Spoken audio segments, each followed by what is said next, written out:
बहुत समय पहले विजयनगर नाम का एक समृद्ध राज्य था। वहां का राजा विक्रमसेन न्यायप्रिय और बुद्धिमान था। उसके दरबार में एक विद्वान ब्राह्मण था जिसका नाम सोमदेव था। वह पंचतंत्र की नीतियों में पारंगत था और राजा को हर संकट से बाहर निकालने की क्षमता रखता था। एक दिन राज्य में यह अफवाह फैली कि किसी प्राचीन खंडहर में एक गुप्त खजाना छुपा है जिसे केवल बुद्धिमान व्यक्ति ही ढूंढ सकता है। यह सुनकर राजा विक्रमसेन ने अपने सबसे भरोसेमंद सेनापति अर्जुन को बुलाया और उसे इस रहस्य की जांच करने को कहा। सेनापति अर्जुन अपने कुछ सैनिकों के साथ खंडहर की ओर रवाना हुआ। खंडहर बहुत पुराना था और वहां की दीवारों पर अजीब संकेत बने हुए थे। अचानक अर्जुन को एक पत्थर की पट्टी दिखाई दी जिस पर लिखा था, जो लालच करेगा वह नष्ट होगा, जो धैर्य रखेगा उसे खजाना मिलेगा। अर्जुन ने ध्यान से उस जगह को देखा और महसूस किया कि वहां कुछ गुप्त रास्ते छुपे हो सकते हैं।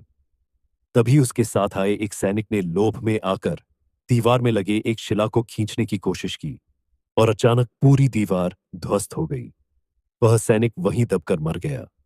अर्जुन समझ गया कि यह कोई सामान्य स्थान नहीं, बल्कि एक रहस्यमयी जगह है। अर्जुन ने उस जगह की पूरी जानकारी राजा को दी। राजा विक्रमसेन ने इस रहस्य को समझने के लिए अपने विद्वान सोमदेव को बुलाया। सोमदेव ने कहा, राजन, इस खंडहर का रहस्य केवल एक वृद्ध संत जानता है, जो पहाड़ों के ऊपर एक गुफा में रहता है। हमें उससे मिलना होगा। राजा ने तुरंत अपने कुछ विश्वस्त लोगों के साथ गुफा की यात्रा की। वहां उन्होंने एक तपस्वी संत को ध्यान में मग्न पाया। जब राजा ने उनसे खंडहर के रहस्य के बारे में पूछा, तो संत ने धीरे से अपनी आंखें खोलीं और कहा, राजन, यह खंडहर केवल एक खजाने का स्थान नहीं, बल्कि एक परीक्षा का केंद्र है। जिसने अपने लालच पर काबू पा लिया वही खजाने तक पहुंच सकता है। राजा ने पूछा, लेकिन संत महाराज, हमें क्या करना होगा? संत मुस्कुराए और बोले, खंडहर के भीतर 7 द्वार है और हर द्वार के आगे एक पहेली है। जो सभी पहेलियों को हल करेगा वही अंतिम खजाने तक पहुंचेगा। राजा विक्रमसेन, सोमदेव और अर्जुन ने खंडहर के भीतर प्रवेश किया। पहला द्वार एक विशाल पत्थर से बंद था जिस पर एक श्लोक लिखा था, जो स्वयं को जानता है वही संसार को जीत सकता है। सोमदेव ने तुरंत कहा, इसका अर्थ आत्मज्ञान है।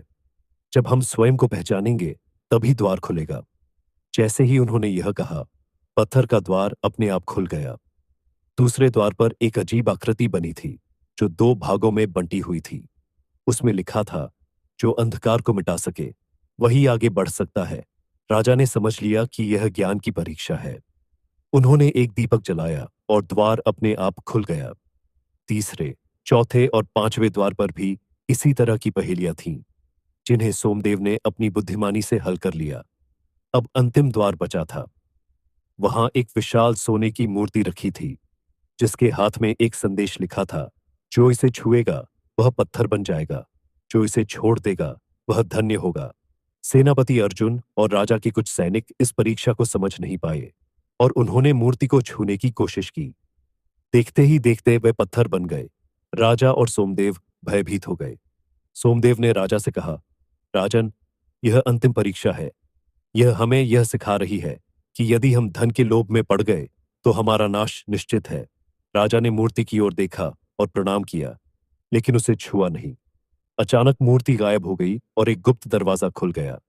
अंदर एक विशाल कक्ष था जिसमें सोने चांदी के सिक्के, हीरे मोती और कई दुर्लभ ग्रंथ रखे थे।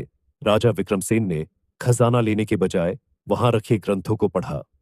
उसमें लिखा था, सच्चा खजाना धन नहीं बल्कि ज्ञान और संयम है। जिसने इसे समझ लिया वही सच्चा राजा है। राजा ने फैसला किया कि वह इस खजाने को गरीबों और जरूरतमंदों में बांटेगा और इन ग्रंथों में लिखी बातों को अपने जीवन में उतारेगा। तभी खंडहर के भीतर एक अदृश्य शक्ति प्रकट हुई और पत्थर बने सैनिकों को पुनः जीवित कर दिया। राजा ने संत को धन्यवाद दिया और यह सीख ली कि धन का लोभ विनाश का कारण बनता है, जबकि बुद्धि और संयम सफलता की कुंजी है। राजा विक्रमसेन ने अपने राज्य में इस ज्ञान को फैलाने के लिए विद्यालय बनवाए और पंचतंत्र की नीतियों को हर नागरिक तक पहुंचाने का संकल्प लिया। इस कहानी से हमें यह शिक्षा मिलती है कि सच्चा खजाना धन नहीं, बल्कि ज्ञान, धैर्य और सद्गुण होते हैं। लालच हमेशा विनाश का कारण बनता है। ज्ञान और संयम से ही सच्ची सफलता प्राप्त होती है। जो स्वयं को जानता है वही संसार को जीत सकता है। यह कहानी पंचतंत्र की शिक्षाओं पर आधारित थी, जो हमें हर परिस्थिति में सही निर्णय लेना सिखाती है। अगर आपको यह कहानी अच्छी लगी तो इसे जरूर शेयर करें और इस सीख को अपने जीवन में उतारें। तो कैसे हैं आप लोग? अगर आपको ये कहानी अच्छी लगी तो लाइक करें, कमेंट करें और हमारी पंचतंत्र चैनल को सब्सक्राइब करना मत भूलिएगा। तो आपसे जल्दी ही मिलते हैं एक और ऐसी ही रोमांचक कहानी लेकर। तब तक सायोनारा।